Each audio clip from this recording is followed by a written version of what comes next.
हमें पॉलिसी बनाते वक्त भी सबसे पहला यही जवाब देना पड़ेगा कि ये जो आपने रिफॉर्म किए हैं या आप जो पॉलिसी बनाना चाह रहे हैं ये किसी लिए किसको फायदा होगा।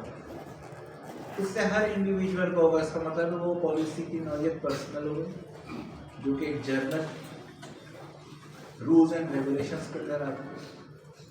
दूसरा है जिसको हम कहेंगे ऑक्यूपेशनल, कि मेरे इस नए पॉलिसी के नए रिफॉर्म से फायदा होगा फला डिपार्टमेंट। इसका मतलब है कि अप्रूव करने वाले को पता है कि जो रिफॉर्म्स किए जा रहे हैं वो उसका जो बेनिफिट है या उसका जो आउटकम है या उसका जो पॉइंट ऑफ ओरिजिन थिंकिंग है वो कोई ख़ास डिपार्टमेंट है, ख़ास सर्कमस्टांसेस में। अब ये ख़ास को समझो कि ये ख़ास क्या चीज़ है। ख़ास यकीनन कुछ ना कुछ हेल्थ एंड सेफ्टी की क्रिएशन में प्लानिंग वो मैटर करती है। और प्लानिंग वाला जो मामला है ना ये हमेशा ऐसा है ज़िंदगी में जैसे आधी ट्यूबलाइट फ्यूज़ हो, पूरी नहीं, तो आधी ट्यूबलाइट में भी फ्यूज़ हो जाती है, बिल्कुल वो है ऐसा।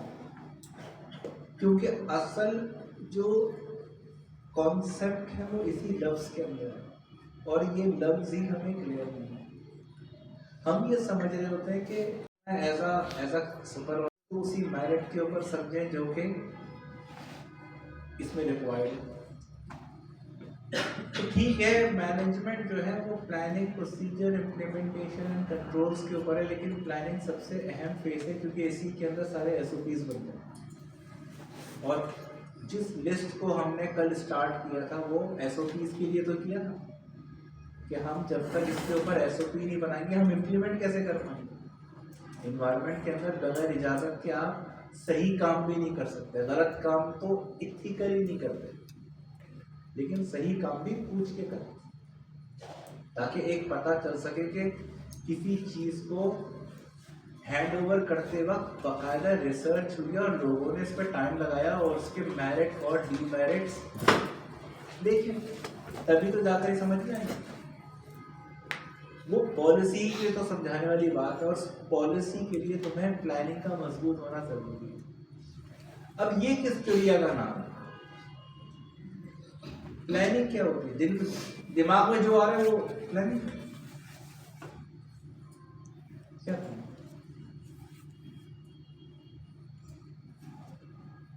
तुम्हें किसी से इश्क हो गया, अब मैं और तुम तो इस साइनॉप्सिस से बाहर निकल चुके हैं क्योंकि हम वो फॉर्म है जो इश्क पे लानत भेज चुके हैं ना। अब ये जो नए वाली अवाम है ना ये उनकी है। तो जितनी भी खुराफात होती है ना दिमाग में ये आती है 12 बजे रात तकिए पे लेटे। वो भी बड़े सादतमंद बच्चे होते हैं जो 12 बजे लेट जाते हैं, वरना मटर रेस्टी करने के लिए तो उस वक्त तैयार होकर निकल रहे होते। 12 बजे ख्याल आया कि भैया अगर घर वाले राजी नहीं हुए तो हम भाग जाएंगे। अच्छा, भाग जाएंगे तो 2 बजे तक ये सोचते रहे कि जाएंगे हम। 2 बजे ये भी डिसाइड हो गया कि भाग के जाएंगे ना, तो फिर पैसे कहाँ से आएंगे? तो उस दोस्त से भी ले लेंगे, उस दोस्त से भी ले लेंगे। और हमारा हेल्थ एंड सेफ्टी का टीचर बहुत बोलता है 10,000 से भी ले मरेंगे। ये डिसाइड हो गया 4 बजे। अब आप करीब आ चुके हैं उस स्पेस में जिसमें मौलवी उठने वाला है और वैसे तो मटर लिस्टी करते रहेंगे पूरी रात, व्हाट्सएप चलाते रहेंगे। नींद कम वक्तों को उसी वक्त आती है जब फजर की नमाज होने वाली है ना। एक शैतानी चक्कर है। तो 4:30 बजे अचानक ख्याल आया कि ये मैं कर क्या रहा हूँ। ये जो मुझसे जो 2 छोटी हैं इनके रिश्ते से कैसे होंगे? हम तो बदनाम हो जाएंगे। पूरे खानदान में टूटू हो चुकी होगी कि इनके बच्चे तो भाग जाते, तो ये इस घर की बेटियां भी ऐसी होंगी। 4:45 बजे तुम्हें ख्याल आया कि यार मैं खामखा जज्बाती हो रहा हूँ, और इस जज्बाती होने की वजह से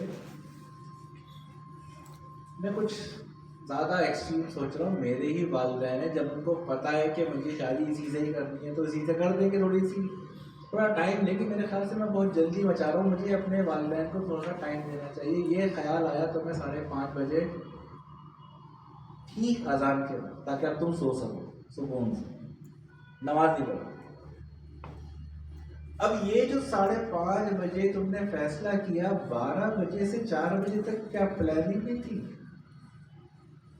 क्योंकि रिजल्ट तो कुछ और निकला है, तो फिर 12 से 4 बजे तक क्या होगा?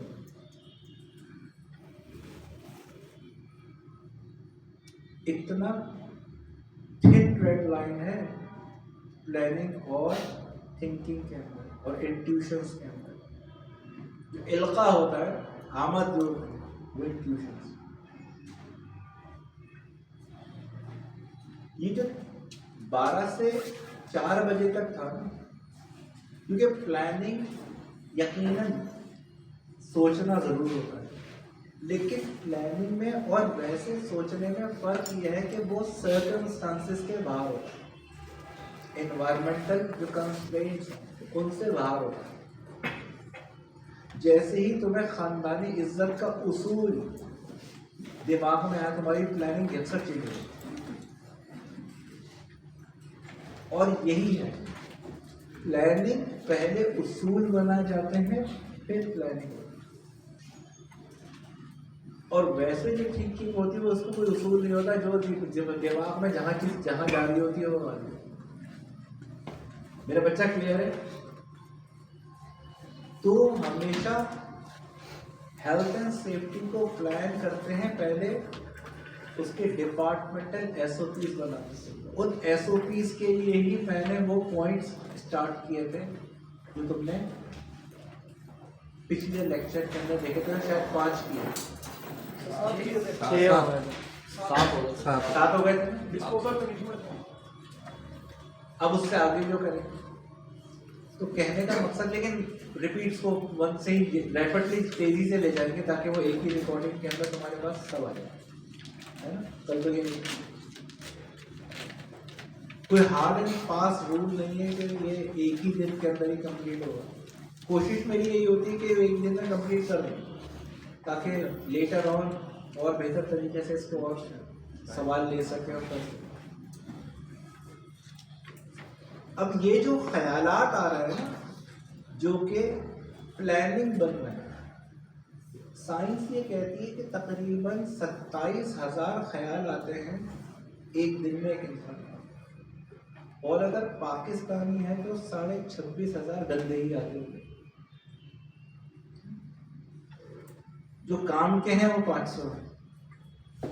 अब वो जो 500 ख्याल हैं, वो प्लानिंग में जाने के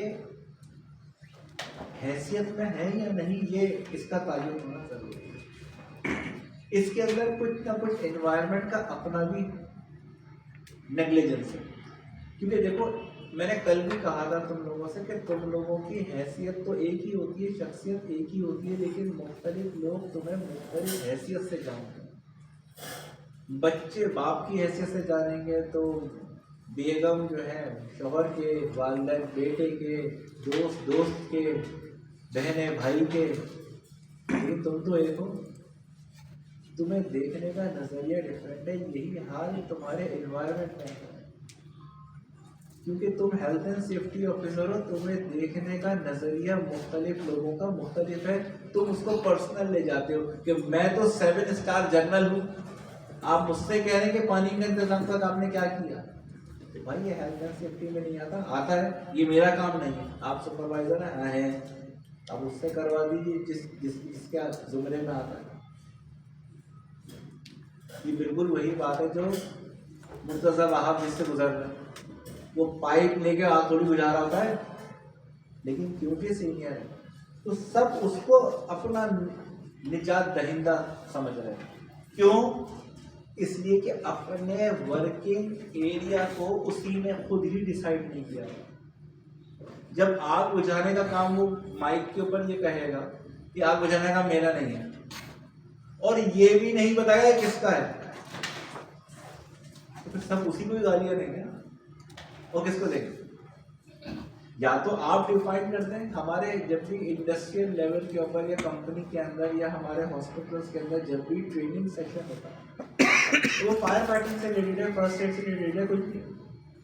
उसके अंदर तुमने एक पैरामीटर ये रखना है हमेशा कि 5 मिनट जो शुरू में होगी, तुम सीनियर मैनेजमेंट के अंदर आते हो, पहले आओ और उसके अंदर उनको मोटिवेट करने की कोशिश नहीं करो कि वो क्या पढ़ेंगे क्या नहीं पढ़ेंगे, वो हमारे कंपनी के ही एम्प्लॉयज़ हैं, वो सब मोटिवेट हुए हैं।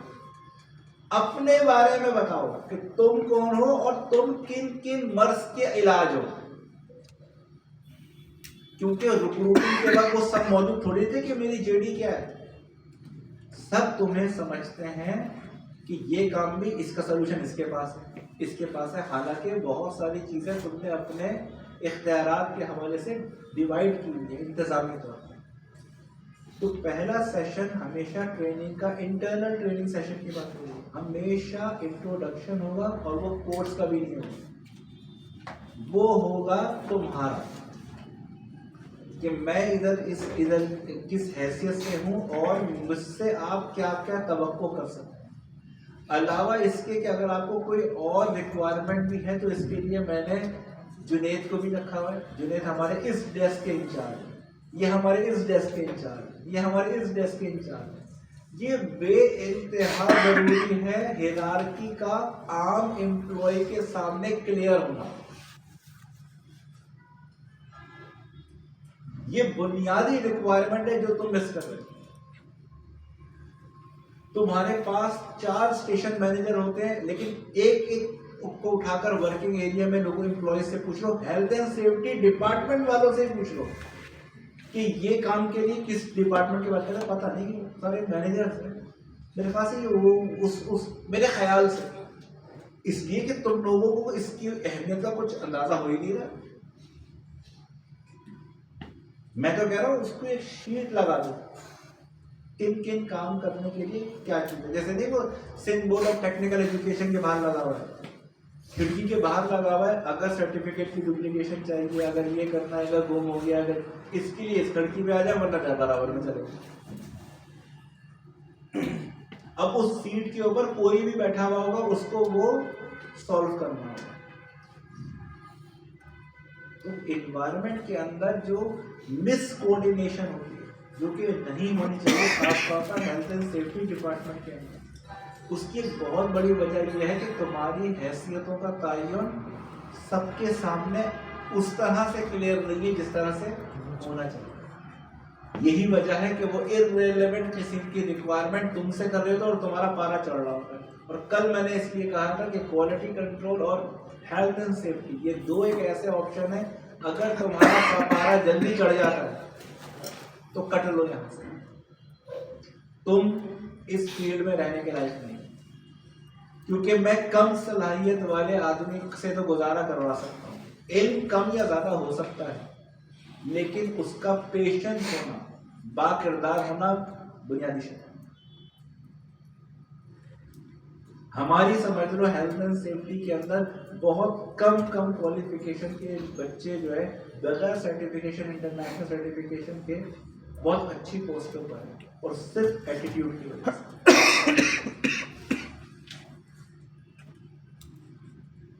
ऐसे भी थे उसमें से जो अंग्रेजी बिल्कुल नहीं समझ सकते थे, उन्होंने तमाम लेक्चर्स को मेरी ही रिकॉर्डिंग से उर्दू में कन्वर्ट किया। कुछ दिखाऊंगा भी जब लेकर आऊंगा, जो मेरे बच्चों ने ही बना, मेरे ही नोट्स उर्दू में, जो तुम्हारे काम आ जाएंगे तो इंग्लिश में भी हो जाएंगे, उर्दू में भी हो जाएंगे। और वो कितने अच्छे, और तुम्हें लगेगा ऐसा कि इस आदमी की अंग्रेजी बहुत खराब है, हर चीज का तर्जुमा किया है, हर चीज। लेकिन हुआ क्या, शुरू में तो ऐसा लग रहा था कि दीवाने का ख्वाब है, नहीं समझ में आ गई ना, चलो छोड़ो आगे जाने, तो क्या उस पर रात पे बैठा हुआ है और ये कर रहा है, ये कर रहा है। वो प्रेजेंटेशन उर्दू में देख ली किसी सीनियर मैनेजमेंट ने, वो ट्रेनिंग दे रहा था, है पठान, किसी दिन बुलाऊंगा मैं। और उसको उठाकर उस डिपार्टमेंट का इंचार्ज बना दिया। तो पढ़ाता भी अच्छा, तूने मेहनत भी बहुत की। उसको क्या पता था जो मैंने ये रात भर जाग कर एडोब के ऊपर ये तमाम चीजें बनाई हैं, उससे ये रिजल्ट निकलेगा। और ये तो बहुत अच्छी बात है कि ट्रेनर इन्वायरमेंट में बाहर से ना आए। आखिर तुम पढ़ के गए हो, तुम क्यों नहीं देते? तो इस कोर्स को करते हुए एक पर्सपेक्टिव ये भी रखना कि अगर तुम्हें ये पढ़ाना पड़ जाए तो कैसे पढ़ाओगे। क्लियर है? वो इसलिए भी कह रहा हूं क्योंकि जरूरी नहीं कि हर कोई हेल्थ एंड सेफ्टी में लग जाएगा। तो कल जब मैंने इस लिस्ट को छोड़ा था, तो हमने मैप, लोकेशन, है ना, कोऑर्डिनेट्स, सीसीटीवी कैमरा, लाइटिंग की बात की, सेफ्टी साइन की बात की, फायर एक्सटिंग्विशर की, फायर अलार्म की, फर्स्ट एड बॉक्स। एक था असेंबलिंग पॉइंट। असेंबलिंग पॉइंट क्या होता है? असेंबलिंग पॉइंट ये होता है एक ऐसा इलाका होता है जरा खुला, जिसके ऊपर एक बोर्ड लगा होता है असेंबलिंग पॉइंट। जब भी इमरजेंसी अकर होती है, अब वो इमरजेंसी क्या अकर होती है? फैक्ट्री के अंदर अगर इमरजेंसी अगर हुई तो ये होगा, फर्स्ट करो वो असेंबलिंग पॉइंट का बोर्ड, यहाँ पर सबको लाकर जमा करना पड़ेगा और उसकी अटेंडेंस लेनी पड़ेगी। और अटेंडेंस लेने से पता चलेगा कि हमने जब इवैक्यूएट किया यहाँ से, तो यहाँ 25 लोग थे, कितने रेस्क्यू होगा, कितने अंदर फंसे हैं मजीद, ताकि उसी हिसाब से पॉलिसी बनाई जाए। हाँ बच्चे, सर 7 पे आपने गार्बेज डिस्पोजेबल का पढ़ाया था, इसमें एक्सक्यूशन का था। चलो कोई बात नहीं, इसको नीचे ऊपर नीचे कर गया, गार्बेज ऊपर आ गया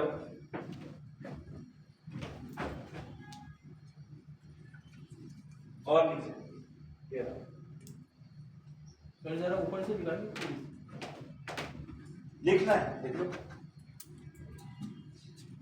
मैप हो गया, डायरेक्शन पोल हो गया, कोऑर्डिनेट्स हो गए, सीसीटीवी कैमरास हो गए, लाइटिंग हो गई, सेफ्टी साइन,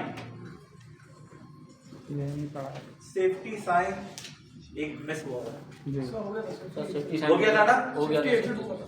मैंने सेफ्टी साइन और सेफ्टी टैग्स में क्या फर्क बताया? सर सेफ्टी एग्जिट का बताया था सर ये नहीं पढ़ाया, सेफ्टी बताया था आपने, इमरजेंसी के रूट्स वगैरह के वॉकवे वगैरह। सेफ्टी साइन और सेफ्टी टैग्स में क्या फर्क है? जो बताएगा मैं उसका मुंह चूम चूम के गीला कर जो आपने चोट का बताया। सेफ्टी साइन जो है तो साइनेज में होता है, सेफ्टी टैग किसी चीज़ पे लगता है कि लॉकआउट और वो।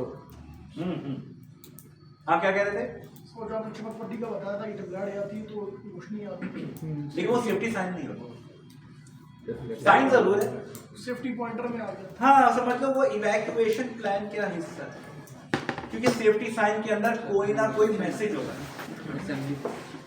जैसे नो स्मोकिंग है ना। अब इसके अंदर दो बातें हैं, और वो दो बातें क्या हैं? एक मैसेज है जर्नल, एक है स्पेसिफिक। जनरल मैसेज क्या है? जनरल मैसेज ये है कि ये है नो स्मोकिंग जोन। जो ये बोर्ड पड़ेगा, चाहे वो डायरेक्टर हो चाहे वो चौकीदार हो, उस पर वो रूल आ जाएगा। या फिर आगे मत जाइए, आगे है तकरीबन 11,000 किलो वोल्ट की एक्सटेंशन जिसपे रिपेयर हो रहा है। अब तुमने एक बोर्ड लगा दिया डेंजर। ये डेंजर बोर्ड ये नहीं कि डायरेक्टर इसको नेग्लेक्ट कर देगा और बाकी वर्कर के लिए एप्लीकेबल है। सेफ्टी साइन लगते हैं जर्नल ओबीडियंस के लिए, जिनको नजर आता है उसके लिए वो एप्लीकेबल हो जाते हैं।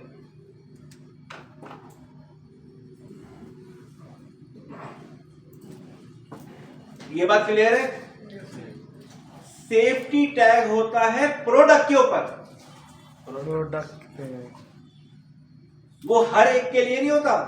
जो प्रोडक्ट इस्तेमाल कर रहा है ये उसके लिए टैग्स होते हैं, ये जिनको हम लेबल्स भी कहते हैं।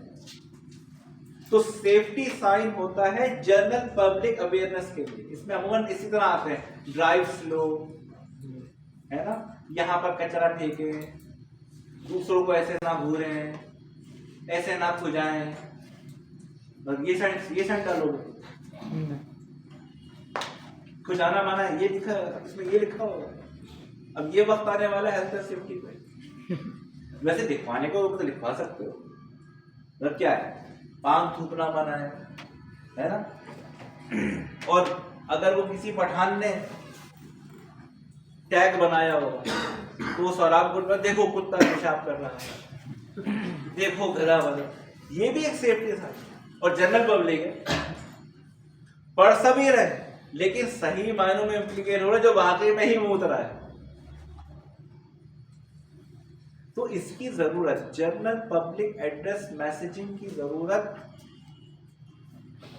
बहुत पहले से थी। इसको पढ़ा लिखे तरीके से हमने यकीनन एडॉप्ट कर लिया है, जिसको हम सेफ्टी साइंस कहते हैं। लेकिन safety sign general public awareness के लिए होती है। जो उस साइन को पढ़ेगा उसके ऊपर रूल पर ओबे करना लाजमी, उसको मानना लाजमी है, उस पर अमल करना लाजमी है। जबकि बोतलों के ऊपर है, वो है ना, बच्चे पी रहे मट्टी का तेल, क्योंकि मैंने कहा था 7 अप की बोतल में मट्टी का तेल रखने देना। अब जो लेबल लगा हुआ है वो तो है, बल्कि पिछली क्लास के अंदर शायद 1 बजे वाली क्लास में कहने लगा कि वो जो वो होता है ना टाइफून, वो भी रेड कलर, वो रूह अफ़ज़ा की बोतल में भरा हुआ था। वो अम्मा ने भी नहीं देखा, वो बनाकर बच्चों को टिका दिया। तो असल में तो अम्मा कौन सी जो जहर पिलाई, लेकिन लेबल तो रूह अफ़ज़ा का लगा हुआ है। जो टैग्स हैं तो ये ऑक्सीडाइजर है, फ्लेमेबल है, पॉइजन है ना, फ्रिजाइल है, ये सब के सब प्रोडक्ट के ऊपर लगते हैं। जो प्रोडक्ट के ऊपर लगते हैं वो लेबल्स या टैग कहलाते हैं, और जो एनवायरनमेंट के लिए होते हैं वो सेफ्टी साइंस। क्योंकि इस वक्त हम बड़े स्पेक्ट्रम की बात कर रहे हैं, इसलिए मैंने बात इस वक्त की सेफ्टी साइंस। बल्जिंग मिरर्स आते हैं इसके अंदर, बल्जिंग मिरर्स के अंदर वो होते हैं जो दोनों साइडर को बता रहे हो, क्योंकि फैक्ट्री के अंदर बहुत ज़्यादा चौड़ी चौड़ी सड़कें नहीं होती जैसे मेन रोड वगैरह होते हैं, तो वहीं से लोडिंग की गाड़ियाँ भी आ रही होती है और अनलोड होकर गाड़ियाँ भी आ रही होती हैं। तो हम उनकी टर्निंग के ऊपर एक बल्जिंग मिरर लगा देते हैं। बल्जिंग मिरर से क्या होता है कि जब तुम जा रहे होते हो तो वहां से नजर आ रहा होता है कि कोई ट्रक आ रहा है या नहीं आ रहा, तो एक रुक जाता है, वरना दोनों आगे यूं। अच्छा सर, ये बल्जिंग मिरर जो एयरक्राफ्ट उतरता है ये उस तरफ भी यूज हो सकता है, क्योंकि गाड़ियां वहां पर भी इसी तरह से होती हैं और वो काफी टर्मिनल के बिल्कुल एग्जैक्टली। और बहुत बड़े और सेफ्टी साइन भी वो उसी वजह से यूज होते हैं जब परिंदे जो है वहाँ पे, क्योंकि फूड आइटम हम यूज नहीं कर सकते, इसको मना करना होता है बिल्कुल। और जहाँ नहीं कर सकते वहीं रेस्टोरेंट खुले हैं, बिल्कुल ऐसे ही है। तुम देखो ना तुम्हारे कार्गो सेक्शन से पीछे जो स्टार गेट से जा रहा है रास्ता, जो कि वहाँ पहलवान बोर्ड पे लगता है, वहाँ दुनिया जहान का मछली वाला ऐसे ही है। हबीब यूनिवर्सिटी, और इतना खतरनाक है क्योंकि वहीं से वो कुछ ना कुछ, तो हम तो जैसे खाते हैं वो तो खाते ही है, तो ये खाया ये उड़ाया। तो ये जो डिस्पोज ऑफ हो रहा है, वो जो चीले कौवे आ रहे हैं, वही तो लैंडिंग का वक्त है। तो सर ये सेफ्टी साइन में यूज हो सकते हैं, इसी में यही सेफ्टी साइन है। इवन हैजर्डस मटेरियल है, टॉक्सिक है, आप मास्क पहने, गॉगल्स पहने, ये सारे सेफ्टी साइन में ही आते हैं, क्योंकि जो पड़ेगा उसको पहनना जरूरी है। मोबाइल फोन ऑफ कर दें, मस्जिदों में होता है। अब तो मैंने मस्जिदों में नो स्मोकिंग का भी स्टिकर देखा, मैंने गलती से लगाया था उसको, हाँ गलती से लगा दिया। ये वक्त भी आना था, एहतिकाफ वाला भी लगा, एहतिकाफ वाले भी वॉशरूम में भी है, मस्जिद में नहीं पी सकते, और वो भी उस वक्त जब तक उनका काम हो रहा है जी। पी सकते हाँ एहतिकाफ में, हाँ, जब तक आप वॉशरूम की हाजत होगी ना जब तक तब जाके पी सकते, क्योंकि फिनाय मस्जिद से तो बाहर नहीं निकल सकते ना। और अगर कुछ ज्यादा है मामला के, अगर आप नस्वार के इतने आदी हैं तो फिर एक खास एरिया के अंदर थोड़ा देर बैठे, लेकिन किसी से बात नहीं कर सकते आप। तो मुख्तलिफ इसके अंदर सॉकेट बने हुए मुख्तलिफ आदमी के लिए। ये नहीं कि वहां से एक VCR लेके फिल्में लेके बैठे ये ऐसा काम हो रहा है।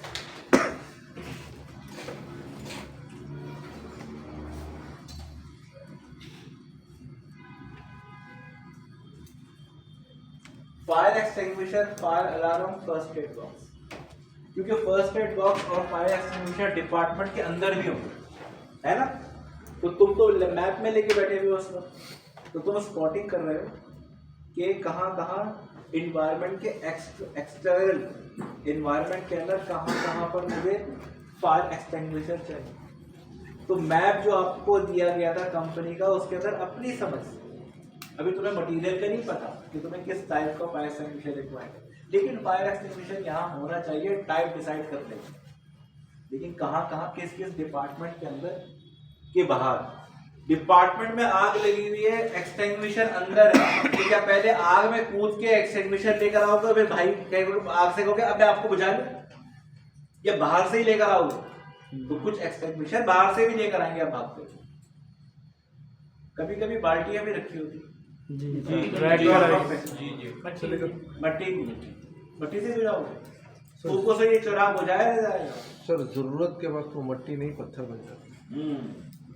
बताओ, वो इसलिए कह रहे हैं कि इस्तेमाल तो होती नहीं, तो सकते हैं। सर अब वो थैली नहीं सर, इस्तेमाल दूसरे काम के लिए।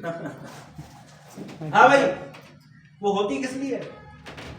सर आग इतनी छोटी से तो 3-4 बाल्टियां रखी होती, वो भी आधी भरी हुई होती, पूरी भरी हुई। उस मट्टी से पेट्रोल की आग नहीं। सर अगर बाइक में लग जाए किसी इसमें इनिशियल पे तो वो काम आएगा, और अगर बड़ी होगी तो फिर तो नहीं, लेकिन इनिशियल पे वो काम आएगी। वो रिप्लेसमेंट ऑफ फायर यानी कि फायर एक्सटिंग्विशर के तौर पे ही रखी होती है। देखो, उसको इस्तेमाल कर ले, अगर उससे बुझ जाए तो क्या बात है। लेकिन ये वो वाला मामला नहीं है कि शैतान को आग से बनाया था, आदम को मट्टी से, और दलील देने के लिए मट्टी को फेंक दिया आग में तो बुझ गई। यहाँ नहीं चलेगा ये दलील। अगर ये मट्टी से आग बुझाना मकसूद होता तो फिर 3 ही क्यों है? वो भी आधी आधी भरी, और वो भी पेट्रोल की आग। सर फिर ये कह रहे थे कि यहाँ पर जो जहाँ पर आग लगी थी अभी बिल्डिंग में, वहाँ पर वो लोग यही फायर वाले कर रहे थे, तो उसी से ही आग और फैल रही थी। मट्टी सर, मट्टी से नहीं, धुएं से फैल रही थी। लेकिन वो बाल्टी का जवाब होना चाहिए सर आते देखो, प्रिसाइज जवाब है। जिस तरह लेबलिंग, टैगिंग और साइनिंग के अंदर कॉन्सेप्ट 2 नंबर नहीं चल सकता, ये भी पूछ लेगा कोई। देखो, जरूरी नहीं कि फायर अकर हो जाए, लेकिन उसका अगर रिस्क बढ़ गया तो बहुत नुकसान हो जाएगा। शुरू में हम क्या करते हैं, जैसे कि कुछ भी कहो, पेट्रोल पंप के अंदर वो है तो पाइप ना, उसका जो इक्विपमेंट है वो मेटल का सही, लेकिन वो पाइप तो जो आ रहा है वो है तो गुंजाइश तो है ना लीक होने की। अगर वो हाथ से पेट्रोल बहता है, उस वक्त कोई एक्सटिंग्विशर कोई इतना काम नहीं देगा जितना वो बाल्टी देगी। क्यों? वो मट्टी होती है डिमार्केट करने के लिए। जब कोई लिक्विफाई, कोई ऑयल, कोई चीज गिर जाए या बह रही हो, उसको मजीद आगे फैलने से रोकने के लिए हम उस बाल्टी को, इसलिए इसका मुंह चौड़ा होगा, और वो होती भी छोटी सी है। छोटी वो सिर्फ और सिर्फ क्या करती है कि उस ऑयल को आगे बढ़ने से रोकने के लिए उसके ऊपर मट्टी आ रही है। ये मट्टी इसलिए, उससे अगर तुम छोटी सी आग बुझा लो, ये तुम्हारा मामला।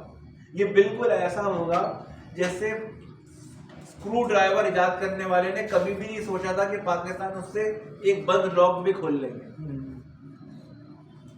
अब वो तुम्हारा अपना हुनर है जो है, लेकिन अगर टेक्निकली तौर पे देखा जाए वो इजाद इस चीज के लिए नहीं है।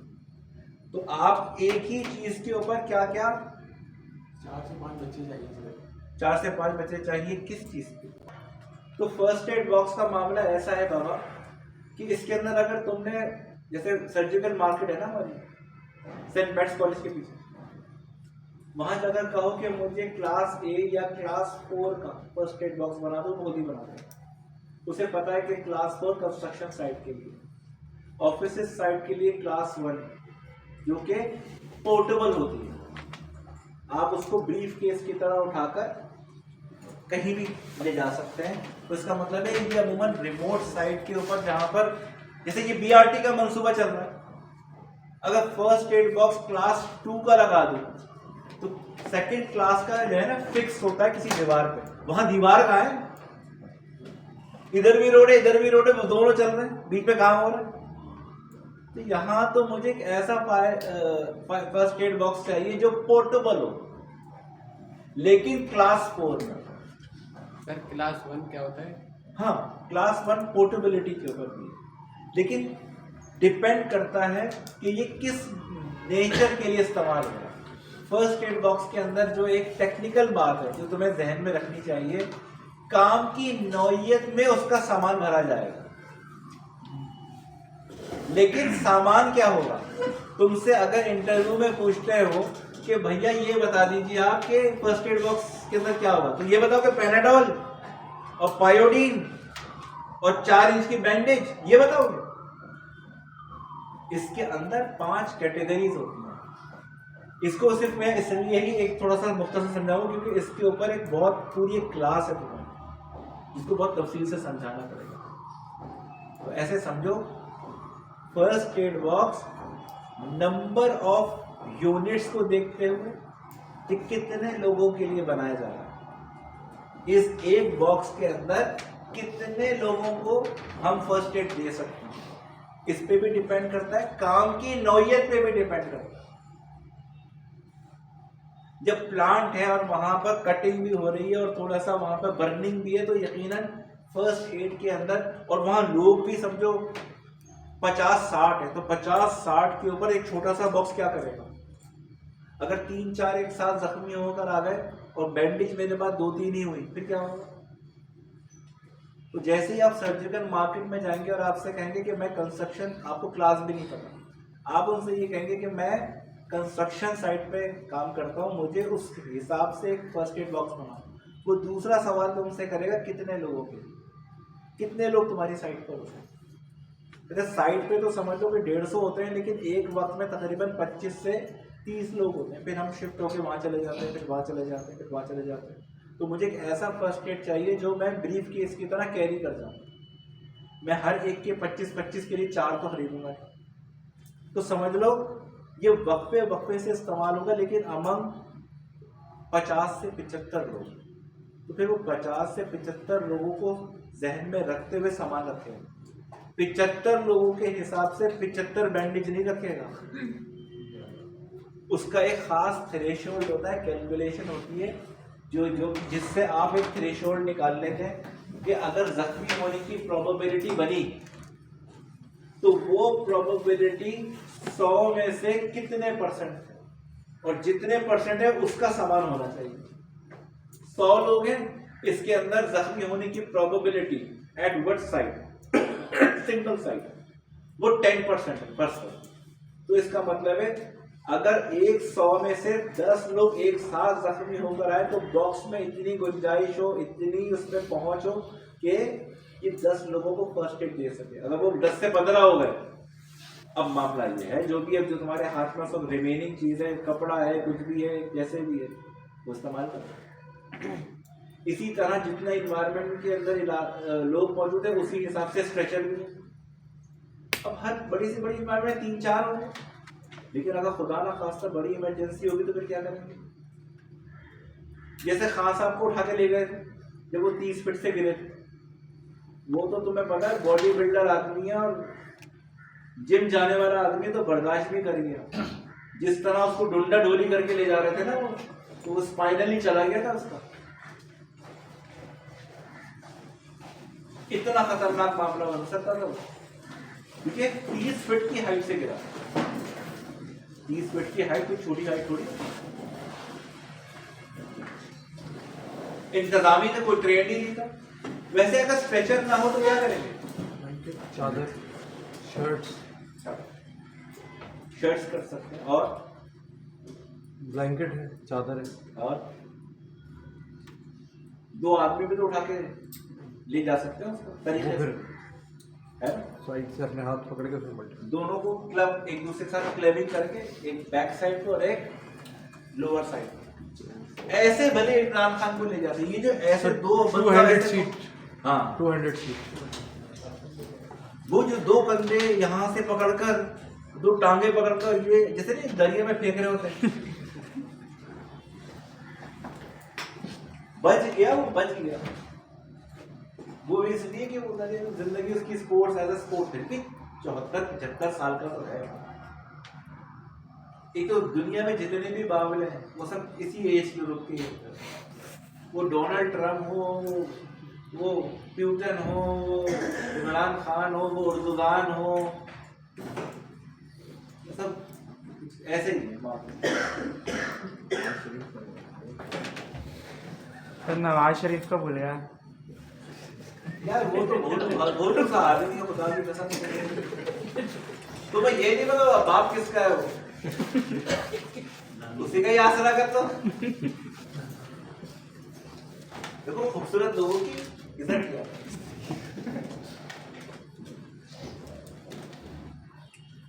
काम तो किसी मजदूर ने नहीं करना, कम से कम एक तो जहन में आया ना, वजीर आला तो खूबसूरत है। काम किस मजदूर ने करना है? अच्छा, अब ये जो फायर अलार्म है देखना पड़ेगा उसकी। अगर बहुत बड़ी इंडस्ट्री है, जैसे तुम्हारा लियाकत नेशनल हो सकता है, हर डिपार्टमेंट के हिसाब से अलग अलग हो। एक जनरल फायर अलार्म थोड़ी लगा सकते हैं कि जनरल फायर अलार्म बच गया, पूरा हॉस्पिटल के सारे लोग बाहर, तो काम कौन कर रहा है? मरीज पड़ा हुआ, कहते हैं कुछ कर लो, हम जा रहे हैं। लेकिन जैसे बल्दिया की फैक्ट्री में आग लगी, वहां तो अलग अलग डिपार्टमेंट बन ही नहीं सकते, वो तो एक ही बिल्डिंग, तो क्योंकि एक बिल्डिंग होने की वजह से फायर ये कहता है कि ये एक जगह आग लगी भी नहीं है, ये सब जगह लग गई, भागो सब। जो ये गुल प्लाजा में हुआ, ये और क्या हुआ? कुछ भी है, अगर लोग वहां से नहीं निकले तो यकीनन वजह तो है। कितनी दफा उसमें आग लगती रहती है, हकीकतन आग लगती रहती, वो बुझती रहती। इसलिए तो लोग दुकान के अंदर बंद होकर के धुआं ना आए, बुझ जाएगी। उनको क्या पता था इस तरह से फैल जाएगी? तो उनको क्यों नहीं पता था? यकीनन कोई ना कोई इंतजाम इससे पहले ऐसा ले गया आपको, और ऐसा कुछ हो गया। जुडिशियल कमीशन बनेगा, लेकिन मुझे उसकी उम्मीद नहीं है कुछ हो। असेंबलिंग पॉइंट क्या है? असेंबलिंग पॉइंट वो है भाई जहां पर सब आके जमा होंगे। जैसे मैंने कहा ना कि अगर कोई मुतासर इलाके से आएगा तो असेंबलिंग पॉइंट यकीनन कुछ खुले एरिया के अंदर होता है। यहाँ पर सारे लोगों को इवैक्यूएट करेगा और यहाँ पर लाके इनकी अटेंडेंस लेंगे, ताकि पता चल सके कि डिपार्टमेंट के अंदर कितने लोग रह गए और कितने लोग जिंदा बाहर आ गए। जो यहाँ पर होते हैं इनकी अटेंडेंस लेकर इनको बाहर निकालेंगे, ये दोबारा अंदर नहीं जा सकते, क्योंकि अब अगर ये मर गए तो हमें पता कैसे चलेगा? अटेंडेंस में तो पता चलेगा कि जिंदा है, फिर हमेशा के लिए वो हमारे दिलों में जिंदा रहेंगे, वैसे जिंदा नहीं है।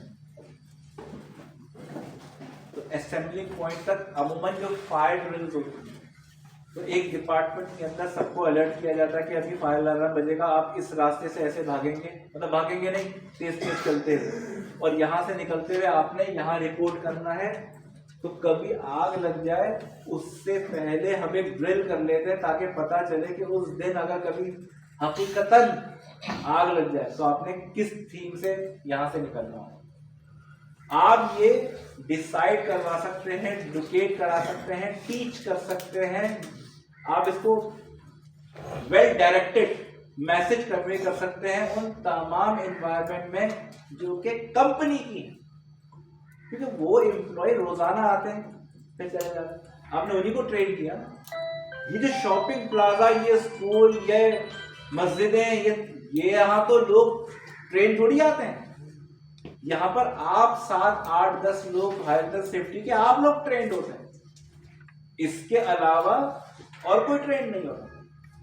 तो इन लोगों को तो आपकी जरूरत है। मैंने कहा ना, जो लोग बाहर के लोग होते हैं वो आपको किस हैसियत से देखा? सर इतना बड़े मजमे में अटेंडेंस कैसे लेंगे? किस बात है? ये असेंबलिंग पॉइंट नहीं, इसमें तो नहीं ले सकते गुल प्लाजा में, क्योंकि वो हम अटेंडेंस लेने का फायदा तो अमूमन उस वक्त होता है जब हमें पता हो इंडस्ट्री के अंदर कौन कौन एम्प्लॉय है। कंपनी के अंदर एक फायदा ये होगा, इसी तरह इसी तरह गार्बेज कलेक्शन भी छोटे डस्टबिन से एक बड़ा डस्टबिन निकाल के लेने जाना पड़ेगा। और मैंने कहा था ना कि कल भी नीचे बात हो रही थी कि जरूरी नहीं है कि यहाँ पर अगर जगह है नहीं है तो फिर आपको खुद ही ट्रॉलीज में फिल करना पड़ेगा, उसका डिस्पोजल आप ही सेटअप करेंगे। लेकिन जो इम्पोर्टेंट चीज है जो आज मैं चाहता हूं कि तुम समझ में आ जाए, वो है पॉइंट नंबर 14।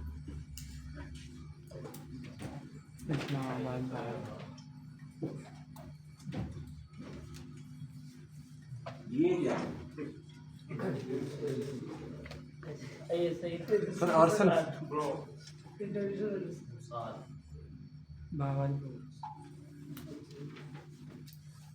देखो, इलेक्ट्रिकल डायग्राम से पता चलेगा कि स्विच पैटर्न कहाँ पर है, हम कहाँ की बिजली अगर इमरजेंसी लगती है तो आगे की जारी रख दें और यहाँ की ब्रेकअप कर दें।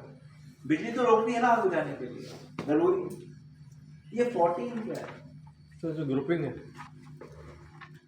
कि ये ISI रॉ मोसाद, इसका हमारी पढ़ाई से क्या ताल्लुक? बहुत गहरा ताल्लुक है। नहीं करते हैं, इसके लिए सिक्योरिटी चेक पोस्ट अलग है।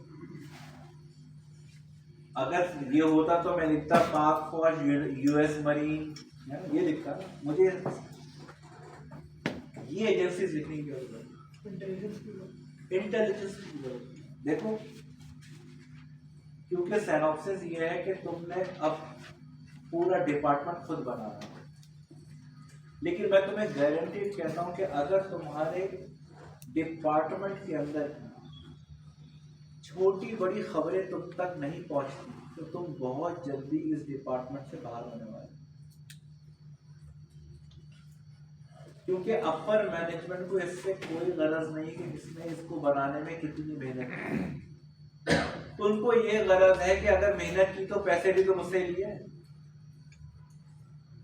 तुम्हारा काम था करना, तुमने अपने हिस्से का काम किया, अब ये दूसरा आएगा करने के लिए।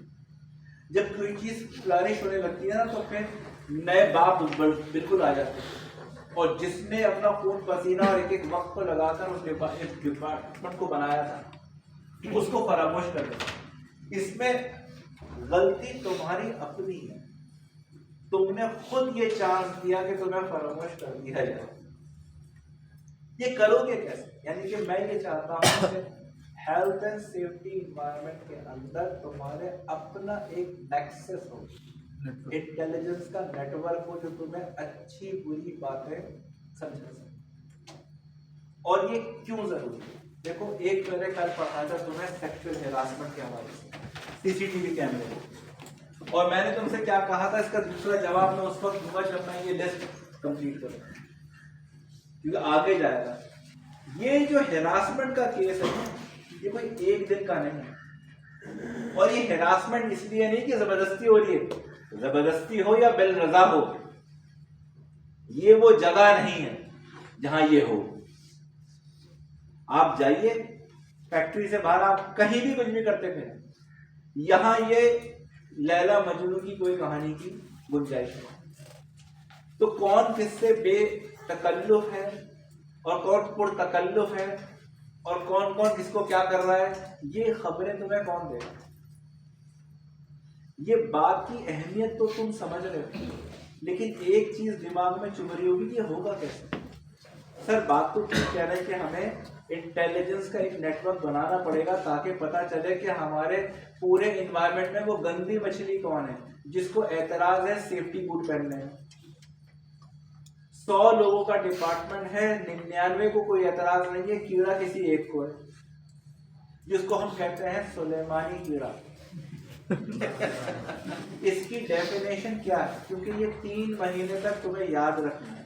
जब भी मैं ये अल्फाज तो उसकी डिस्क्रिप्शन तुम्हारे दिमाग में है। क्या डिस्क्रिप्शन है सुलेमानी कीड़े? ये होता है नजर नहीं आता। नजर नहीं आता। क्लियर है? क्योंकि हेल्थ एंड सेफ्टी डिपार्टमेंट के ऑफिसर को इस तरह का कीड़ा रोजाना महसूस होता है। पूरे जहान के अंदर उस मास्क लगाने पर, उस हेडफोन्स के लिए जो साउंड के लिए है या ईयरबड्स हैं, उनको पहनने में किसी को एतराज नहीं।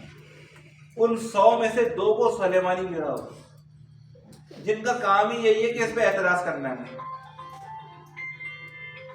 इनकी खबरें तुम तक पहुंचना जरूरी, क्योंकि जो तुम्हारे करने के हिसाब से अगर टेक्निकली तौर वो गलत है तो डिस्कस किया जा सकता है, लेकिन ये इंफॉर्मेशन तुम्हारे पास होनी चाहिए। कुछ खिचड़ी पक रही है जो आपके खिलाफ है, और वो इसकी तैयारी इससे पहले के कायमा कमेटी के अंदर आए, आप इसकी तैयारी पहले से करें। सवाल फिर घूम के उधर ही आता है, ये होगा कैसे? ये होगा एक अक्लमंदी से, जिसके अंदर कुछ सहूलत भी है। जब अल्लाह कुछ ओहदा देता है ना, तो सबसे पहले क्या किया जाता है कि जो इस मोहल्ले में हमारे जो दोस्त घूम रहे हैं या भांजे भतीजे हैं, इनको नौकरी दी जाती है अपने एनवायरमेंट। क्यों एक नया जनरल मैनेजर अपना एक पुरानों को निकालकर सिर्फ सीक्वेंस समझा रहा हूं कि ये हमारे साथ जिंदगी में ऐसा क्यों होता है? वो इसलिए होता है क्योंकि ये जो लोग हैं जो कि बेचारे बेकार थे और तुमने उनको नौकरी दे दी, ये हमेशा समझना भी चाहिए कि तुमने उन पर एहसान किया। लेकिन ये इस वक्त सबसे क्वालिफाइड लोग हैं इस काम को अंजाम देने के तुम्हारे लिए। वरना तुम क्या अखबार में इश्तहार दोगे मुझे जासूसों की जरूरत है, नहीं, या कंपनी की पॉलिसी बनवाओगे हमें जासूसों की जरूरत है। ये तो मैंने लिख दिया कि मिटा दूंगा जब तुम्हें दूंगा तो, सिर्फ समझाने के लिए। क्योंकि ये ऑपरेशनल हेल्थ एंड सेफ्टी, ये कोई किताबों वाली थोड़ी है। काम कैसे करोगे? जब तक अपना नेटवर्क मजबूत नहीं करोगे तुम टिक नहीं सकते। जब तुम्हारा नेटवर्क मजबूत नहीं था, तुम्हारी तनख्वाह थी 45,000 रुपए, लेकिन अब कंपनी भी 5 साल के बाद तरक्की कर चुकी है और as a health and safety officer आपका पेरोल तकरीबन 1.5 से 2.25 लाख है। ये 5,000 रुपए रोज है। अब इसके ऊपर सबकी नजरें हैं। जब 40,000 की थी ये नौकरी तो उस वक्त किसी की तवज्जो नहीं थी। समझो बात को। तो तुम अपने आप को 40,000 के रगड़े वाले पेरोल से खींच के 1.5 लाख तक लाए हो, 2.25 लाख तक लाए हो। अब जब खाने का वक्त आया तो ये नए अंडे बच्चे गिदा गए कि मैंने ये सर्टिफिकेशन भी की है, मैंने यहाँ पर ये किया हुआ है, मैंने यहाँ पर ये किया हुआ है।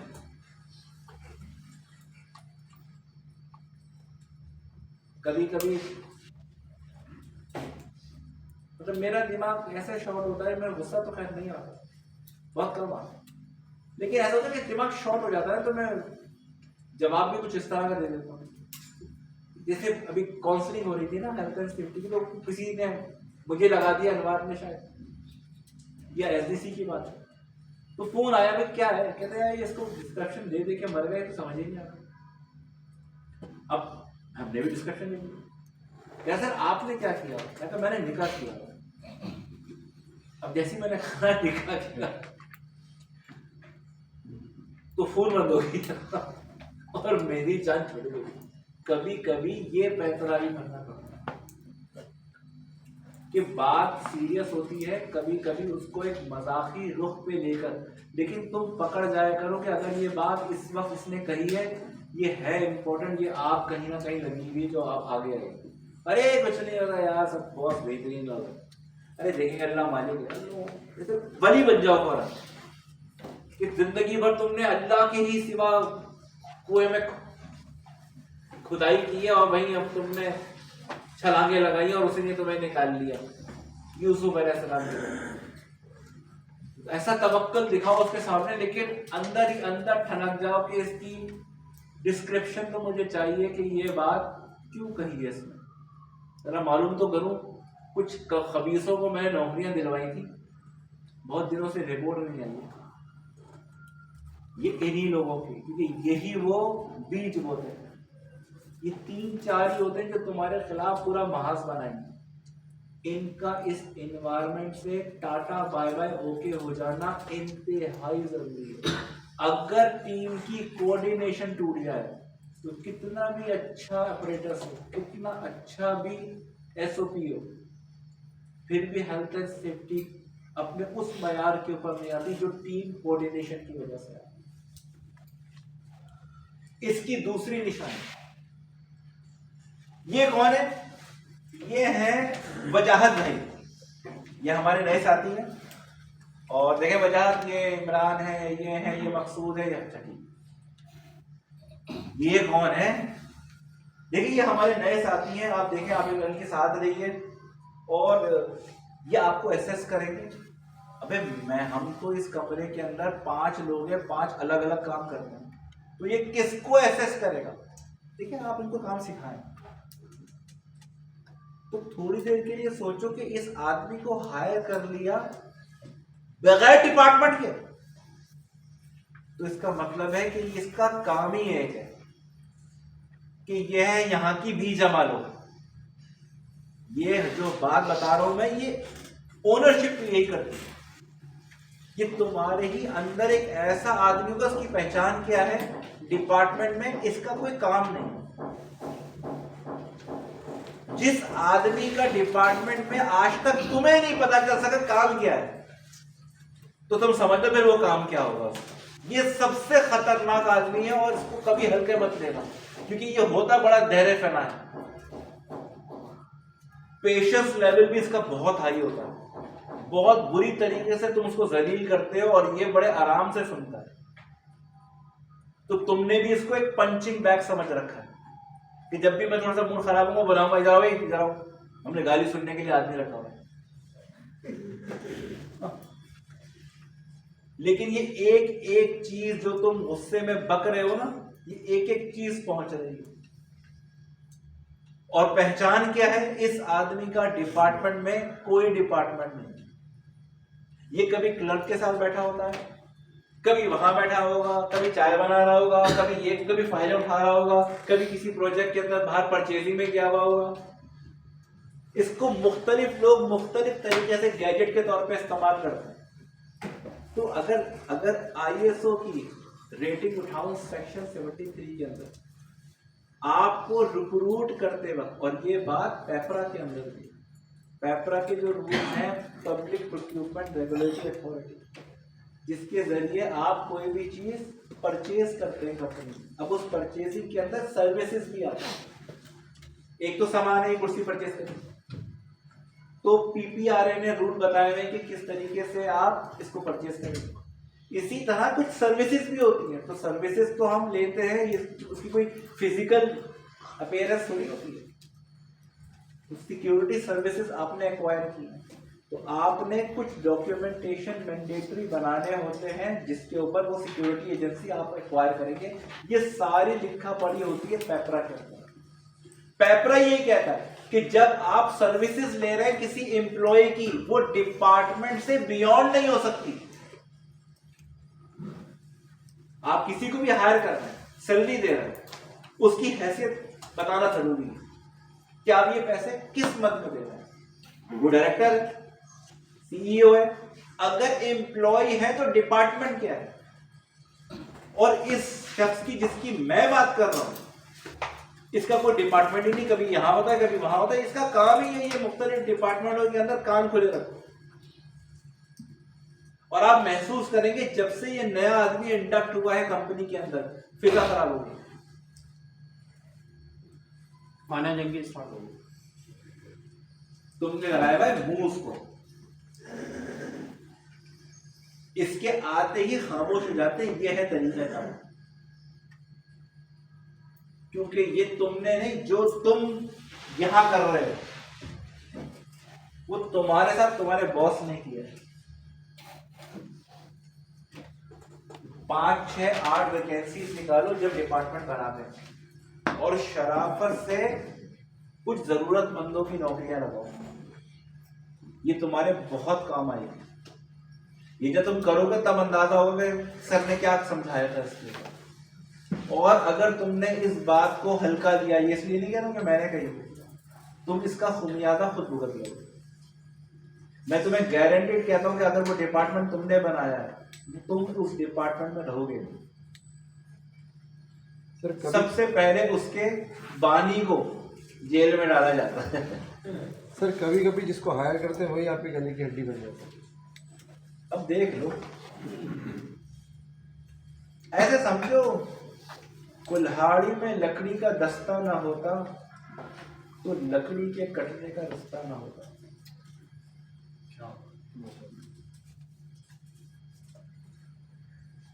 ये तो है, हज़रत अली भी फरमाते हैं ना, जिस पे एहसान करो उसके शर से बचो। लिमिटेशंस में रखो, उसको दोस्त बनाने की जरूरत नहीं। उसको भी ब्रीफिंग दो कि मैं तुमसे जासूसी नहीं करा रहा हूं, ये हेल्थ एंड सेफ्टी एनवायरनमेंट के लिए जरूरी है कि कौन किससे बेतकल्लुफ है। और फिर ओनर क्या बात कर रहे हैं, बॉस किससे क्या बात करते हैं, ये इंप्रेशन उसके पास नहीं आना चाहिए कि मैं सीनियर की जासूसी कर रहा हूं। फिर वो जरा मामला खराब हो जाता है। तुम तो देख रहे हो कि भाई तुम ये नजर रखो कि कौन कौन बगैर हेलमेट के है, इसको पॉइंट आउट करो। पूरा हफ्ता दे रहा हूँ, पूरे हफ्ते में देखो कि ये प्लांट के अंदर काम करने वाले इतने लोग हैं, तुम पॉइंट आउट करो। यूनिफॉर्म के ऊपर नंबरिंग भी इसलिए दे दो क्योंकि आप हर एक को नाम से तो जानते नहीं, तो जिस जिस डिपार्टमेंट के अंदर है तो यूनिफॉर्म जैसे हम पहने हुए इसके ऊपर नंबर्स भी लिखे। और ये सब असेसमेंट शीट के अंदर आ रहा होता है कि ये नंबर 57 को मैंने एक हफ्ते के अंदर तकरीबन 4 दफ़ा वायलेशन करते देखा है। सब हेलमेट पहने होते हैं, ये नहीं पहना होता। फिर उसको बुलाया जाएगा कि आपके साथ मसला क्या हो सकता है, जेन्युइन मसला। जेन्युइन मसला क्या, मेरे साइज का नहीं, आपने जो खरीद के रखे हुए हेलमेट वो मेरे साइज के नहीं, तो कैसे काम कर। आप समझ रहे थे कि मेरे लिए जो है मेरे हुकूम की वो तकमील नहीं हुई, इसका इलाज भी है मेरे पास। जब ट्रेनिंग सेशन होते हैं ना, तो अपने सीनियर मोस्ट सीईओ को या सीएफओ को बुला लो, उनसे बोलो सर आज जो है ना हमारी ट्रेनिंग का सेशन है और उसका ताल्लुक है फर्स्ट एड से। मैं चाहता हूं कि सर इस मौजू के ऊपर 5 मिनट के लिए आप आए और फर्स्ट एड के ऊपर या पीपीई के ऊपर, पर्सनल प्रोटेक्शन इक्विपमेंट के ऊपर एक प्रेजेंटेशन है। अच्छा है, अगर आप लोग मेरे से मसरूफ़ है, मैं चाहता हूँ कि शुरू में ही आप एक तकरीर करें और वो तकरीर ऐसे शुरू हो कि आप ही हेलमेट पहन कर आए, ताकि हम इस मामले को मोटिवेट कर सके उन सबको कि देखो जब सीनियर पहना हुआ तो हमें भी पहनना चाहिए। अच्छा ये बात, लेकिन ये हो गया डबल गेम। अब ये हेलमेट पहन के तो चला गया, अब ये आ रहा था अपने ऑफिस, ये तो कौन सा सुबह 8 बजे आता, ये तो 11 बजे आता। जब 11 बजे आ रहे थे तो 14 लोग जा रहे थे, एक हेलमेट नहीं पहना हुआ। तो तुमने जिसको तकरीर में बुलाया था किया, तो अभी सिर्फ ये नहीं कि उन्होंने रूल तोड़ा है, अब तुमने बॉस का कहना भी नहीं माना। बॉस भी जाते हुए देख रहे होंगे कि उस तकरीर में ये तो लोग मौजूद थे, लेकिन मेरे कहने के बावजूद भी सेफ्टी हेलमेट नहीं है। तो किसी भी चीज के ऊपर अगर जोर लगा रहे हो, उसमें थोड़ी सी अगर मक्कारी भी आ रही है और उस मक्कारी के नतीजे में तुम्हारा जिस्म थकने से महफूज है, तो मेरे ख्याल से ये ज्यादा बेहतर है। क्योंकि कभी कभी जाहिल लोगों को इल्मी की बात तो समझ में नहीं आती, मक्कारी जल्दी समझ में आ जाती, तो तुम्हें इस्तेमाल दोनों ही फैसले करने पड़ेंगे, तब जाकर जरा जिंदगी सुकून में आएगी। ये पॉइंट क्लियर है। देखो थोड़ा सा मुश्किल है इसको हजम करना, लेकिन ये नेटवर्क तुम्हें बनाना पड़ेगा। हेल्थ एंड सेफ्टी के लिए ड्रॉप बॉक्स भी होते हैं, कंप्लेंट बॉक्स भी होते हैं, वो एक अलग चीज़ है। ये वो चीज़ है जिसको मैं खास तौर पर नक्की कर रहा हूँ सेक्सुअल हैरासमेंट से, क्योंकि वो ड्रॉप बॉक्स में थोड़ी बताएगा कि मैं इसके ऊपर अटेम्प्ट करने वाला हूँ। ये कौन बेतकल्लुफ है, कौन बार बार जा रहा है एचआर डिपार्टमेंट में। ये कमबख्त पॉलिसी कौन बनाएगा, एचआर डिपार्टमेंट में तो सबसे ज्यादा हेल्थ एंड सेफ्टी ऑफिसर ही घूम रहा होगा। आज जरा ठरकी तो वो खुद है, क्या करें, लेकिन हर मैनेजर को ऐसा नहीं है। रिक्वायरमेंट हमारी बन रही है ना इस वक्त, इतनी मेहनत से टीम बनी है, इतनी टीम से मेहनत से इनकी ट्रेनिंग कराई है, इनको अपनी इतनी जॉब असाइन की है, फिर ये तमाम चीज़ों के अंदर एक नया बलबूटा निकला है जिसको इस बात पे भी एतराज़ है, इस जूते पे भी एतराज़ है, इस ड्रेसिंग पे भी एतराज़ है, बहुत सारी कंडीशन में डांगरीज भी पहनते हैं। अब उसके लिए साइज है, थोड़ा सा ओवर साइज हो जाता है, ज़्यादा साइज हो जाता है, तुम आगे कंप्लेन जो है मुझसे अगर पर्सनल करो तुम 4 लोगों को और क्यों बातें करो। कुछ लोगों के अंदर ये मसला है, मुझसे आगे डायरेक्ट नहीं कहेंगे लेकिन 25 लोगों को पीठ पीछे जरूर बात करेंगे। ये जब बात शुरू हुई है ना, ये इन्फॉर्मेशन पहुंचना तुम्हारे लिए पास बहुत जरूरी है। कभी कभी तो तुम्हारी अपनी फिरासत भी है ना, अल्लाह के रसूल फरमाते हैं ना, मोमिन की फिरासत से डरो क्योंकि वो अल्लाह के नूर से देखता है। वो बहुत सारी चीजें इस तरह देख लेता है जो उसके लिए कोई जासूसी नहीं कर रहा होता। इंफॉर्मेशन नेटवर्क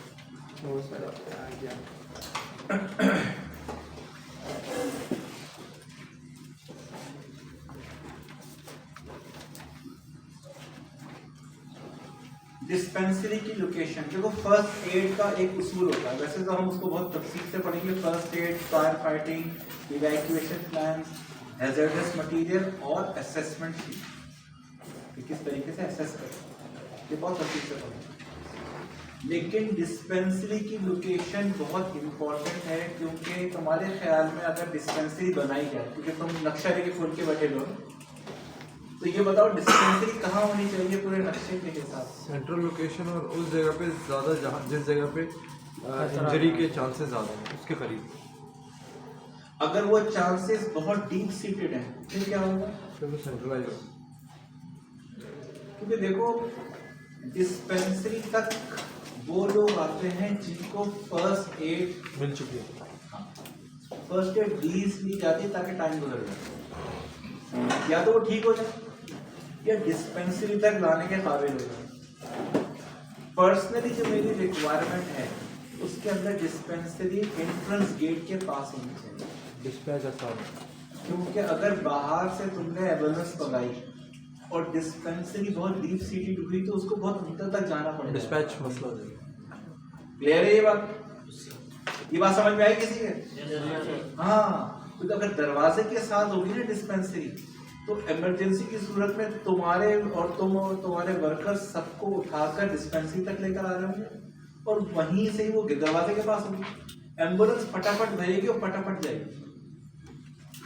यही बेहतरीन है तुम्हारा विजिटिंग एरिया, वो भी तुम्हारे एंट्रेंस एग्जिट गेट के पास ही, एंट्रेंस गेट के पास तुम्हारा कंट्रोल रूम जिसमें सारे सीसीटीवी कैमरे की मॉनिटरिंग सब कुछ, ये सब एंट्रेंस के पास ही। ये तो डीप सीटेड होना चाहिए। हाँ? ये तो डीप में होना चाहिए कंट्रोल रूम। क्यों भाई डीप के? सर हम दे तो अगर एक एक करके पीछे लेकर आ रहे हैं और जैसे ही तुम्हारी काउंट खत्म हो जाएगी तुम भी वापस आ जाओगे। क्या मतलब हो इस बात का? 2 फायर फाइटर 3 फायर फाइटर आगे हैं, उसके पीछे 5 लोग हैं। जब इस तरह की कोई आग लगती है ना तो फायर सूट पहनकर ये सारे के सारे इस तरह से जाते हैं इमरजेंसी के अंदर, और ये 2 आग को बुझा रहे होते हैं और ये जो पीछे वाले हैं ये इर्द गिर्द का जायजा ले रहे होते हैं कि वहाँ कोई जख्मी कैजुअल्टी है या नहीं। जिसको जो नजर आ जाता है वो उसको कैरी करके 5 में से जो पीछे चल रहा है वो एक पीछे पीछे जाता रहता है, वापस निकलता रहता है, और जब ये आखिरी रह जाता है तो वो फिर हुकअप कर देता है आगे वाले जो आग बुझा रहे थे कि अब तुम भी वापस आओ, क्योंकि मैं भी अब आखिरी हूँ, मुझे भी एक कुछ ना कुछ मिल गया है वापस ले जाने के लिए। अब हमारा आगे जाने का काम का मकसद खत्म हो गया, क्योंकि तुम तो सिर्फ आग को थोड़ी देर के लिए रिस्ट्रेन कर रहे हो ताकि हम इवैक्यूएट कर सकें। तुम आग बुझाने के लिए थोड़ी जा रहे हो, इतने बड़े इलाके में तुम क्या कर सको, तो तुम भी वापस आ जाओ। तो उसको वो हुकअप करके ये तीनों वापस आ जाओ। फिर ये इसी तरह सर्चिंग के अंदर निकलते हैं, लेकिन इसके अंदर बहुत प्रॉपर इक्विपमेंट रिक्वायर्ड है। वरना अब तो जितनी तरक्की हो चुकी है, क्या आग क्या वो, लोग तेल के कुएं में आग लगती है उसके अंदर घूम रहे होते हैं, आतिश पेशाब फटता है, उसके ऊपर सैंपलिंग लगे होते हैं और लोग धनी वो जब वॉल्केनिक ऐश गिरती है, जब पहाड़ फटता है तो लावा एकदम से नहीं निकलता, पहले उसकी वॉल्केनिक ऐश होती है, वो बड़ी जहरीली होती है, उसके रेस्क्यू की टीमों के अंदर वो बड़ी हीट गर्म भी होती है, तो पूरे के पूरे जो है वो फायर सूट पहनकर और सबको बाहर निकाला जाता है, सब काम हो रहे होते हैं, लोग लावे पे चल रहे होते हैं, यहाँ पर 25 किलोमीटर दूर से आग बुझाई जा रही है, वॉटर जो भी हुआ वो हुआ, लेकिन अफसोस ये है कि ये आखिरी दफा नहीं है इस शहर में, कि फिर हो जितने ये नाअहल हैं और जितने नाअहल हैं, बस ये है सारी जो इनका मसला है, वो ये नहीं है, वो उसको लिसानियत की तरफ भी ले जा रहे हैं। किसी हद तक बात आती है कि इतने ज़्यादा खैबर पख्तूनख्वा से भर लिए, तो इंटीरियर सिंध से भर लिए, तो ये तुम्हें तो शौक भी नहीं, तुम्हें तो बाबू बनने का शौक है, जितने भी शहरी लोग, ये फायर फाइटिंग में जाना कब चाहते हैं, अच्छा, लेकिन वो कहीं से भी भर लिए, अगर कॉम्पिटेंसी हो तो कहीं से भी भर लो, वो भी तो पाकिस्तानी है। हाँ, ना अहल कराची का भी हो तो लाना था, अहल मुजफ्फराबाद का भी है तो रख लो, उसूल ये है, और वही उसूल बार बार तोड़े जा रहे हैं, लेकिन क्योंकि ये इनका कोई वोट बैंक तो है नहीं मुतहरा वाले, तो अब इसी तरह की बातें करते हैं कि कोशिश करते हैं एक कार्ड चले, और वो पता नहीं महाजिर में जो थे, मेरे ख्याल से वो पीढ़ी भी जिसने वाकई में हिजरत की थी शायद ही जिंदा हो, बहुत ही रेयर है, बहुत ही रेयर है कि वो है जो होंगे कुछ जो 80 साल के करीब होंगे, 79 का तो पाकिस्तान हो ही गया, तो अब तुम देख लो कि ये हाईएस्ट 4-5 साल और होंगे जो जिन्होंने हकीकतन जो जिनके ऊपर महाजिर होने का टैग लगा, तो 71 तक भी आए। हाँ 71 तक, लेकिन सरहद बंद हो गई थी 56 में, क्योंकि 71 में उसमें आए थे ना इमरजेंसी में, हाँ इमरजेंसी वाला जो सबूत ढाका हुआ था, लेकिन 57 के अंदर हमारी सरहद बंद हो गई थी, तो वो जो बिहारियों वाला मसला नहीं था वो इसी वजह से, क्योंकि सरहद बंद हो चुकी थी, तो वो अब इंडिया से भी निकल चुके थे और यहाँ नहीं पहुँच पाए थे, तो वो बीच की आबादी के अंदर ही ऐड हो गया। Dispensary control room PPE store, इसकी लोकेशंस को तुमने डिफाइन करना है, प्लस ये होने चाहिए, इसका पॉलिसी भी बनाना मेन एंट्रेंस गेट की बेहतर, ये वेटिंग एरिया, चेक पॉइंट्स, अब ये चेक पोस्ट कौन सी जो ऊपर सिक्योरिटी पोस्ट होती है, ये वो किचन और कैंटीन खतरनाक है, दोनों में आगे हर किस्म का ऑयल, हर किस्म का जनावर वहां खाना खाने बैठा हुआ ये इसलिए इसको मैं खतरनाक एरिया कहता हूँ, क्योंकि सारे डिपार्टमेंट के लोग यहाँ पर होते हैं। हमारे डिपार्टमेंट के लोग तो हमारे मजाक को भी समझते हैं और हमारे गुस्से को भी समझते हैं। ये जब एक ऐसी जगह हो ना, मस्जिद, और ये इसके अंदर हर डिपार्टमेंट का आदमी है ना, जिससे आपकी इंटरेक्शन नहीं है, उनको डील करना ज़रा मुश्किल हो जाता है कभी कभी। मस्जिद आ गया, वॉशरूम आ गया, पार्किंग आ गया, इक्विपमेंट स्टोर आ गया, ये कौन सा है? तो थोड़ा सा इसमें सामान होता है।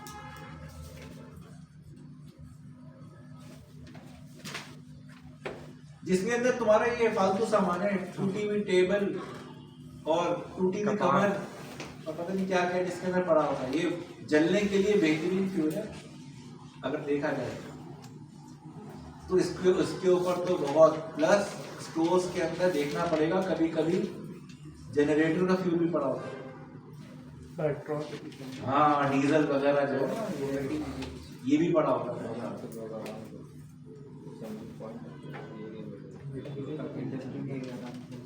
पार्किंग एक इशू है, उसकी लाइनिंग करना, उसकी सर्वेलेंस रखना, फिर उसके ऊपर टिकट रखना, फिर कुछ पैसे निकाल लेना, ये गलत बात है तुम्हारी मर्जी पर। लेकिन अब अस्पतालों के अंदर भी चार्ज पार्किंग हो गई है। वो कहते हैं मुफ्त की पार्किंग वहां पर है, अगर आप यहाँ खड़ी करेंगे तो चार्ज पार्किंग।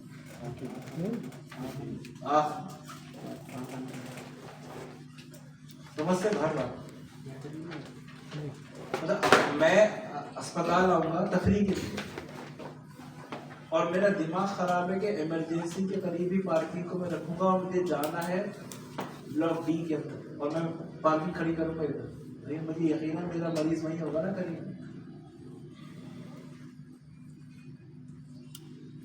मैं तो जब चलेगा कहते हैं चार्ज पार्किंग में अच्छा है करेंगे सर, खाली पार्किंग में चलेगा चार्ज। मैंने कहा वो डिस्चार्ज होता है मैंने कहा मैं घर से डिस्चार्ज होकर आया फिर शक्ल देख रहा है मौलवी घटिया डिस्चार्ज तो वो मजाक का ऐसा हुआ कि हंसने लगा और आपकी मर्जी बोल जाओ। मैं उसे बदतमीजी नहीं करना चाह रहा था, लेकिन मुझे कोई अच्छा नहीं लगा अस्पताल के अंदर चार्ज पार्किंग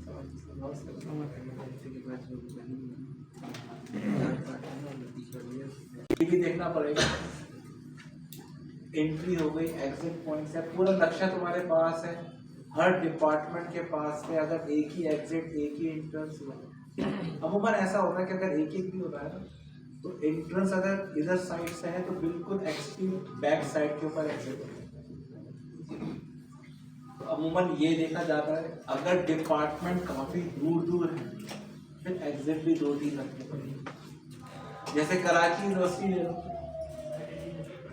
अब स्कीम 33 किरण हॉस्पिटल से जो पुणे का रुककर जा रहे हैं वहां पर जाकर कराची यूनिवर्सिटी खत्म होती है। स्कीम 33 कहाँ है? अगर एक ही एंट्रेंस और एग्जिट है तो हो गया काम। वहां पर भी बहुत सारे पॉइंट्स, लेकिन सिक्योरिटी भी फिर देखनी पड़ेगी क्योंकि आपने एक फसाद तो बो दिया एंट्री और एग्जिट का, तो फिर तुम्हारे पास महाज भी बहुत सारे खुल गए सिक्योरिटी।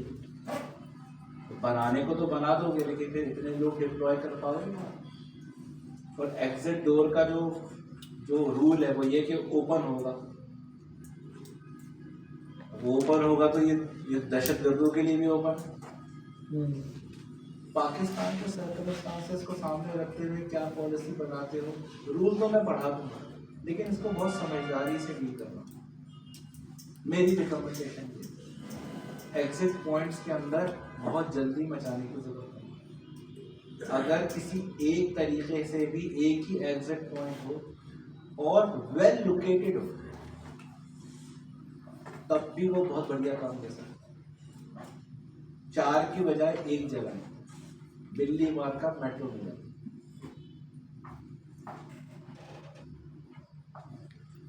वॉकवेज क्या होते हैं भाई? रास्ते राहदारी। हाँ, अमूमन पोर्ट के ऊपर कंस्ट्रक्शन साइट के ऊपर आप क्रॉस नहीं कर सकते। इवन मस्जिद सामने होती है QICT के अंदर, KPT के अंदर मस्जिद हमारे ऑफिस के बिल्कुल साथ में कभी कभी होती है, हम नहीं जा सकते। जो वॉकवेज बने हुए घूम के, क्योंकि बीच में जारी होती है RTG कंटेनर पकड़ के। अब वो RTG रबर टायर की एंट्री जा रही है, इसका टायर समझ लो कुछ 15 फीट का होता है, तो बंदा कहाँ बैठा हुआ होगा 30 फीट का, और कंटेनर कहाँ होगा? वो कंटेनर को देखेगा, तुम्हें देखेगा सड़क क्रॉस करते हैं, क्योंकि उसको बैलेंस करना है। किसी एक जगह भी बैलेंस मिसमैच हुआ तो हुक टूटेगा, कंटेनर नीचे। तो बिल्कुल रिस्ट्रिक्ट होती है, भले सामने जगह हो और कोई ना, लेकिन वो सब कैमरे लगे हुए होते हैं, बड़ी खतरनाक किस्म की वार्निंग दी जाती है क्योंकि इसमें बचने का चांस नहीं है। पोर्ट के ऊपर जमीन भी बिल्कुल सिंपल नहीं होती है, खासतौर पर QICT के अंदर तो कासिम इंटरनेशनल कंटेनर टर्मिनल, उसमें तो अनइवन जहाँ से आ रहा होगा लेकर, तो क्योंकि वो हाई एल्टीट्यूड, तो मैं वहां से गुजर नजर थोड़ी आ रहा है सब कुछ। इवन मुझे भी नहीं पता चल रहा होता कि कोई आ रहा है, क्योंकि जो लाइट्स अगर रात के वक्त तो चलो लाइट समझ में आती है, दिन के वक्त तो समझ ही नहीं आता। जैसे तुम्हारी ये स्कीम 33 की, ये है ना तुम्हारी ऑफिसर सोसाइटी की जमीन, स्टेडियम से निकलो जो ऐसी चढ़ाई है ना, अब वहां से अगर कोई आ रहा होगा दूर से नजर थोड़ी आ रहा होगा तुम्हें, ये तो बिल्कुल करीब पहुंचेगा तो पता चलेगा तुम्हें कि यहाँ पे गाड़ी आ गई। दूर से तो उस वक्त होता है जब वो बिल्कुल जो आपका ट्रफ है वो एक ही लाइन के ऊपर है। जनरेटर रूम खतरनाक है, ऑडिटोरियम के अंदर भी है ये, हर किस्म के फॉर्म इधर से इधर ही मौजूद होती है। ट्रेनिंग ऑफ एम्प्लॉइज, जान छोड़ा, ये है 29 वो बातें जिसको 30 भी कर सकते हो, जहन में आती है तो 35 भी कर सकते हो, कोई हाई फाई रूल नहीं। लेकिन ये वो 35 बातें हैं जिसके ऊपर तुम्हें पॉलिसी बनानी पड़ेगी, फिर इम्प्लीमेंट हो। बहुत सारी चीज़ों के ऊपर तुम्हारे सजेशंस को तुम्हें ऐसा लगता है कि मैनेजमेंट ने तुम्हारे मशवरे पे अमल नहीं किया। मशवरे अमल इतना आसान नहीं जितना तुम समझ रहे हो। मशवरा सुनने के बाद इसको डिस्कस किया जाता है बोर्ड पे, बोर्ड उसको ऐड करेगा पॉलिसी में, पॉलिसी ऐड होने के बाद उस पर अमल दरामद की इजाज़त मिलती है। ये रूल है, मतलब मेरा तुम्हारा लिखा हुआ नहीं, ये ISO है। तो दिल छोटा नहीं करते कि तुमने कितने अच्छे अच्छे इनको मशवरे दिए, उन्होंने किसी पे भी अमल नहीं किया। टाइम लगेगा यार, कभी कभी टाइम भी लग जाता है, वक्तन फवक्तन याद भी दिलाते रहता हूँ। लेकिन हेल्थ एंड सेफ्टी ऑफिसर जो है ना वो छोटे दिल का नहीं होता, बड़े दिल का होता है। वो अपने काम पे लगा होता है, सुने सुने नहीं सुने नहीं सुने, और बाअमल आदमी होता है। कभी कभी नए मशवरे देने वाले सिर्फ मशवरे ही सोचते रहते हैं, काम भूल जाते हैं,